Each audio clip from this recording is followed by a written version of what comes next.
Hello everyone. हम यहाँ पे अभी पचमढ़ी में घूमने आए हैं। हमारे साथ जो बंदे दिख रहे हैं इस CDA जबलपुर में जो CHSL 2019 का बैच आया था, उसमें कह सकते हैं कि वहाँ का टॉप रैंकर और ऑल इंडिया 220 रैंक विकास जी हैं। तो इनसे मैं कुछ सवाल पूछना चाहूँगा कि CHSL की नौकरी जो आपने ली है, इतना रैंक लाने के पीछे मेन रीज़न आपको क्या लगता है? कितना परसेंट लक और कितना परसेंट मेहनत? नहीं जी, देखिए मेहनत तो कम और ज़्यादा लगभग सभी लोग करते हैं। वो होता नहीं है कि एक दिन आपका रैंक कुछ अच्छा आ जाए और उसी एग्ज़ाम में आप दोबारा बैठो, कुछ ऊपर नीचे होता रहता है। लेकिन बट मेहनत SSC का जो भी एग्ज़ाम है, जितने मेरे एक्सपीरियंसेस रहे हैं, ये इंटेलिजेंसिया से ज़्यादा मेरे को परसिवरेंस का एग्ज़ाम लगता है। सही बात है। तो जो लोग निरंतर इस एग्ज़ाम में लगे रहते हैं, मॉक्स वगैरह लगाते रहते हैं, उनका थोड़ा ज़्यादा कहीं ना कहीं साथ एक बार हो ही जाता है। ये CGDA में क्लर्क लेने का क्या आपका मतलब प्रेफरेंस क्यों डाला था इसके ऊपर आपने? ये मैंने इसलिए डाला क्योंकि इसके प्रमोशनल एस्पेक्ट्स बहुत ज़्यादा अच्छे हैं। कोई भी और डिपार्टमेंट, जैसे मेरे को अपनी होम पोस्टिंग भी मिल सकती थी PASA में, लेकिन फिर भी CGDA लेने का रीज़न यही था कि ये इकलौती ऐसी जॉब है जिसमें आपको 1900 ग्रेड पे से डायरेक्ट 4800 ग्रेड पे जाने का मौका मिलता है, और वो भी 2.5 साल के अंदर।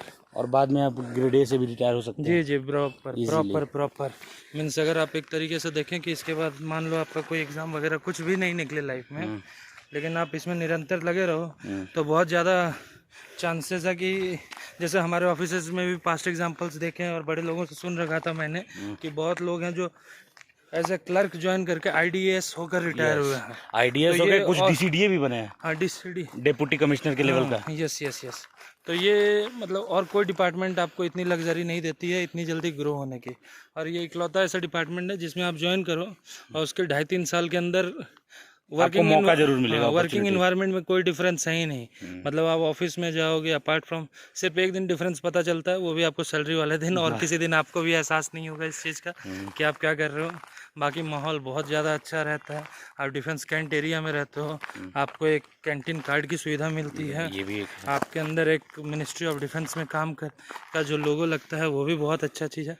तो कहीं ना कहीं मुझे लगा कि ये सारी चीज़ें जो है वो PASA और बाकी जितने भी मिनिस्ट्रीज़ वाली पोस्ट्स थे उनसे मेरे को बेहतर लगा, क्योंकि कोई भी आदमी आज के हिसाब से नहीं रहता, वर्स्ट केस सिनारियो में फ्यूचर का प्रेफरेंस देख के रहता है।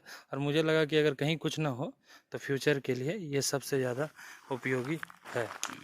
और एक और अच्छा ये सेंस ऑफ प्राइडनेस भी आता है कि जो फौजी हमारी रक्षा करते हैं, हमारे लिए सर्विस देते हैं, उनकी सर्विस में हम लगे हुए हैं, तो ये एक सेंस ऑफ प्राइडनेस भी देता है। जी बिल्कुल।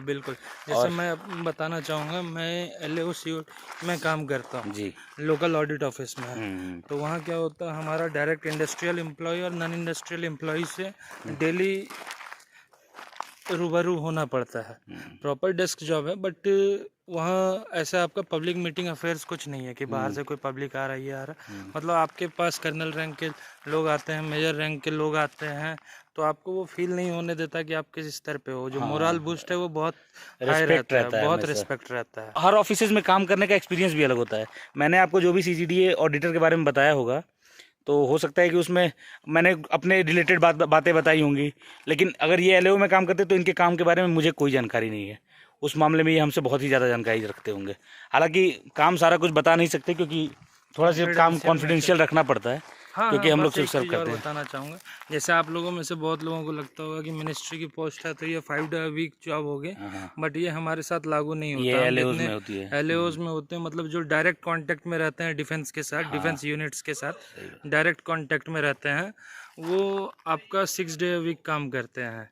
जैसे मेरा जो ऑफिस है वो Monday to Friday full time चलता है और सैटरडे को आपका हाफ टाइम चलता है। लेकिन इससे आप ये मत सोचिएगा कि ज़्यादा काम करना पड़ता है, क्योंकि ये जो number of working hours per week है उसको उसी हिसाब से शिफ्ट किया जाता है कि आपके 5 दिन के जो 1-1.25 घंटा का टेन्योर रहता है उसको कम कर दिया जाता है, 40 घंटे हफ्ते में और उसी को सैटरडे में एडजस्ट किया जाता है।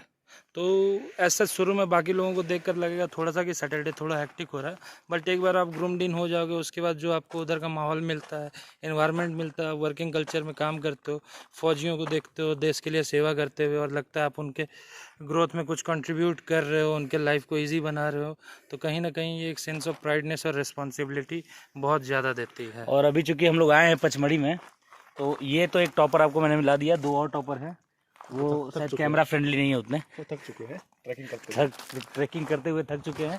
वो बैठे हुए हैं पीछे, मेरे पीछे शायद आपको दिख जाएंगे 2 लड़के, वो दोनों हैं, वो भी one of the top rankers ही है CHSL के। अदरवाइज ये जो CDA जबलपुर है वो मतलब हमारे जो दिल्ली और ये बिहार UP के लोगों को मिलता है जनरली यहाँ जबलपुर तक, तो जनरली गर्ल्स को ही मिला है, लेकिन यही 2-3 लड़के हैं जिन्हें यहाँ पे पोस्टिंग मिली है बिकॉज ऑफ देयर रैंकिंग।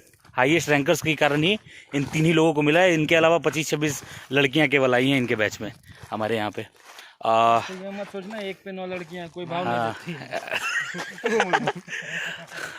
चलिए ठीक है। और ये व्यू देख सकते हैं, बहुत मज़ा आ रहा है इसमें। किधर पे आ जाओ। चलो।